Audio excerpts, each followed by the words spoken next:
শত্রুর শত্রু আমার বন্ধু, শত্রুর বন্ধু আমার শত্রু। যদি ইসরায়েল আপনার শত্রু হয়ে থাকে, তা ভারত ইসরায়েলের পক্ষে সে আপনার বন্ধু হয় কিভাবে? এই প্রশ্ন জবাব দেন।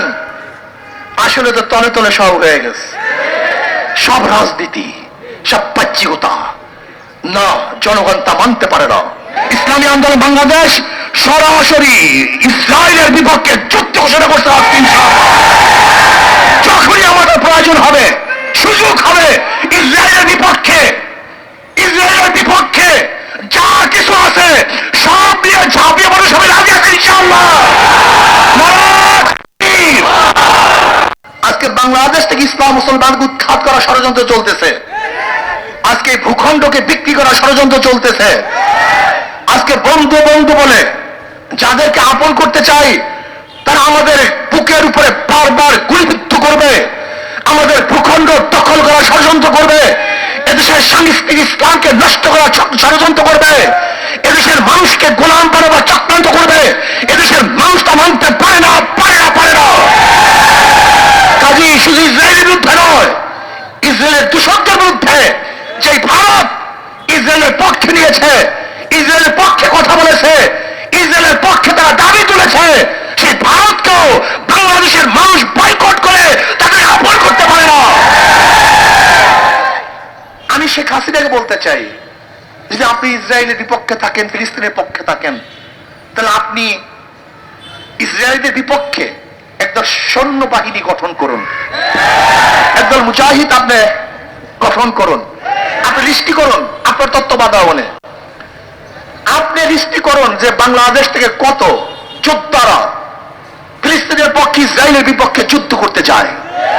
আপনি লিস্টি করুন, দেখবেন ইনশাআল্লাহ বাংলাদেশের হাজারো লক্ষ কোটি জনগণ মানবতাবাদী, শুধু মুসলমান না, যারা মানুষের পক্ষে, মানবতার পক্ষে, তারা ওই হিংস্র জালেম ইসরায়েলের বিপক্ষে অস্ত্র ধারণ করবে, ওদের বিরুদ্ধে লড়াই করবে, যুদ্ধ করবে, ওই দেশ থেকে তাদের উৎখাত করবে ইনশাআল্লাহ।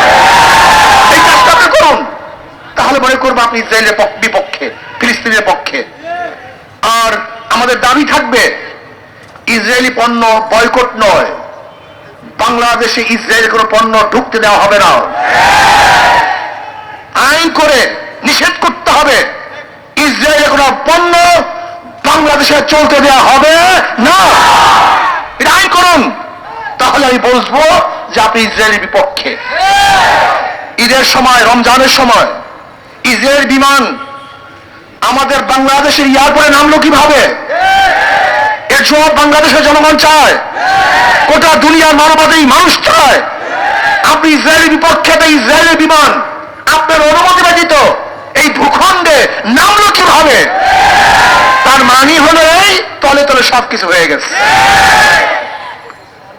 প্রিয় ভাইয়ের আমার, আসুন আমরা সম্মিলিত ভাবে আজকে সরকারের কাছে দাবি জানাই, আপনাকে লিস্টি করতে হবে বাংলাদেশ থেকে কত যোদ্ধা ফিলিস্তিনের পক্ষে ইসরায়েলের বিপক্ষে অস্ত্র ধারণ করবে, সেই যোদ্ধাকে লিস্টি করে আপনার ক্ষমতা থেকে পাঠিয়ে দেন। আমরা যুদ্ধ করতে চাই, আমরা হটাতে চাই, ওদেশের বাংলাদেশের পণ্য নয়, গোটা দুনিয়াকে তাড়াতে চাই। আপনি লিস্টি করুন, যদি আপনি লিস্টি করেন তাহলে আমি মনে করব আপনি ফিলিস্তিনের পক্ষে, ইসরায়েলের বিপক্ষে। আসুন আপনি সৈন্য পাঠান, বাংলাদেশ থেকে ভীষণে গোটা দুনিয়ার মধ্যে সৈন্য যায়, আপনার ফিলিস্তিনের পক্ষে সৈন্য পাঠান। এদেশের জনগণ আপনার পক্ষে থাকবে, এদেশের জনগণ আপনাকে ধন্যবাদ জ্ঞাপন করবে, আপনার কথা মনে রাখবে। আপনি পদক্ষেপ গ্রহণ করুন যে বাংলাদেশের এত প্লাটুন সৈন্য আগামী অমুক তারিখ ফিলিস্তিনের পক্ষে দখলদার ওই সালেম খুনি ইসরায়েলের বিপক্ষে তারা যুদ্ধের জন্য রওনা করবে। গোটা দুনিয়ায় আপনার ইতিহাস হয়ে থাকবে। আমরা এটা দেখতে চাই।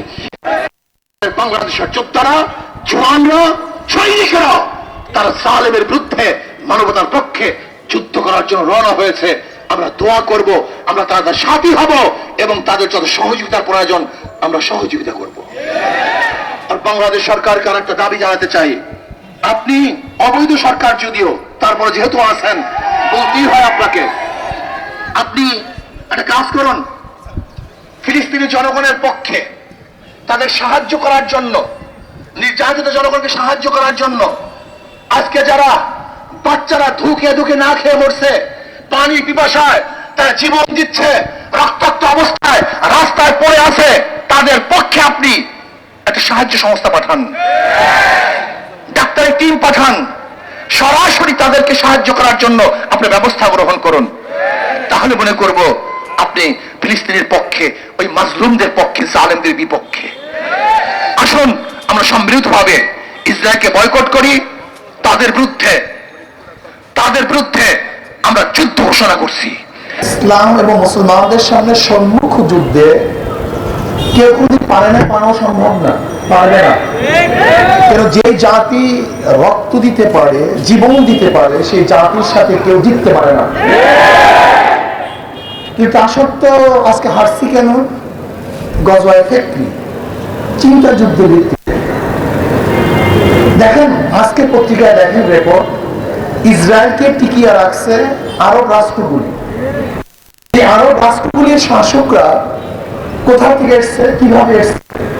জনগণের ভোটে আসে নাই, ইসলামিক পদ্ধতিতে আসে নাই। আগের থেকে ইসরায়েলের দোসররা তাদেরকে ক্ষমতা বসিয়েছে, তাদেরকে কন্ট্রোল করেছে, মেধা ধোলাই করছে। ধর্মীয় যেই চেতনা ছিল সেটাকে নস্যাৎ করছে। সেখানে কি করছে? অপসংস্কৃতি চালু করছে, ওদের ইমানকে ধ্বংস করছে। যদিও লেখা আছে দেখবেন জুব্বা জাব্বা আল খেলা পড়া, আসলে ওরাই হলো ইহুদিদের সবচেয়ে বড় বড় দালাল। প্রথম দালালটাকে চিহ্নিত করতে হবে। এই দালাল কারা? আমাদের দেশে 90 দালাল আছে। যেমন দেখবেন কেউ ইসরায়েলের বিপক্ষে কথা বলে, ফিলিস্তিনের পক্ষে কথা বলে, অথচ পাসপোর্টের মধ্যে অ্যাকসেপ্ট ইসরায়েল যেটা লিখিত ছিল সেটা তুলে দিয়েছে। অথচ আজকে ফিলিস্তিনের পক্ষে কত মায়া কান্না করে। যেমন আমি বললাম যে জমি তোমার, জমি তোমার, অথচ আমি কাউকে জমি লিখে দিয়েছি, মুখে বলছি তোমার, আর লিখে দিয়েছে অন্যকে। এসে বড় মুনাফিক আর কেউ হতে পারে না। যে পাসপোর্টের মধ্যে লেখা ছিল ইসরায়েলের সাথে আমাদের কোনো সম্পর্ক নেই, এদেশ ইসরায়েলকে স্বীকৃতি দেয় না, ইসরায়েলের কোনো দূতাবাস দেশে থাকবে না, আমরা ইসরায়েলে যাব না, সেই পাসপোর্টের মধ্য থেকে যখন তুলে দেওয়া হয় অ্যাকসেপ্ট ইসরায়েল, তার মানেটা কি?